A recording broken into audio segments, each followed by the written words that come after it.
Serial मन सुंदर में यहाँ पे रूही परेशान होती रहती है। बहुत दिन हो गए हैं, भगवान से कहती है हमारा रिश्ता ना तोड़ना, चाहे कुछ हो जाए और हमें कोई अलग नहीं कर सकता। आप शक्ति देना भगवान, हम दोनों भले ही दूर हैं लेकिन साथ नहीं छूटेगा। यहाँ दादी और नकली रूही मज़े से लड्डू खा रही हैं और कह रही हैं कि एक दूसरे को कि आप तो बड़ी अच्छी एक्ट्रेस हैं। दादी ने पट्टा पहन लिया था कमर में और पैर में भी घुटने वाले कवर पहन लिए थे और अपने गले में छुपा लिया था कलर वाला पाइप, और उसके बाद नीचे लुढ़कने की एक्टिंग की थी। नाहर को देखकर धक्का धीरे से मारा था और जब नीचे लुढ़की तो वो कलर निकाल कर लगा लिया। यहाँ पे जैसे ही नाहर आता है वहाँ उसे दादी मोबाइल चलाती हुई दिखती हैं और नीचे पलंग के छुप जाती है नकली रूही। और दादी कहती हैं कि तू अपनी पत्नी को छोड़ क्यों नहीं देता। तो नकली रूही सोचती है ये भी गजब पति है, एकदम पत्नी व्रता। इतना बुरा करने के बाद भी कह रहा है दादी उसकी हालत ठीक नहीं है,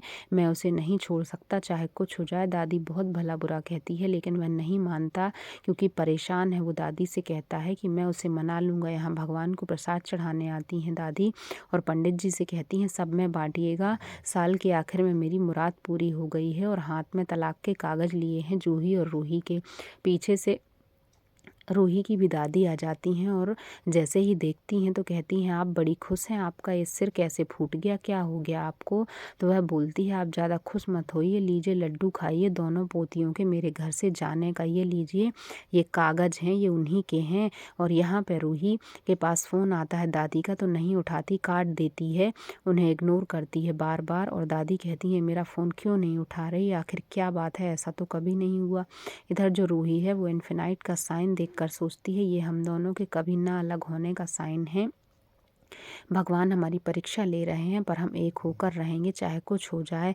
जब अग्नि के साथ हमारा बच्चा गया था तब भी हमने अपने आप को संभाल लिया था, और उसके बाद जब ब्लास्ट में हम अलग हो गए थे तब भी हमने संभाल लिया था। नाहर जी के माँ वाले किस्से में भी मैंने सब कुछ ठीक किया था भगवान की कृपा से। अब भी हम मिल जाएंगे, ये परीक्षा है, ये समय भी कट जाएगा। नाहर भी घर में बनी पेंटिंग देख रहा है इन्फिनिटी की और कहता है कि अब क्या करूँ मैं, ये मेरी रूही नहीं।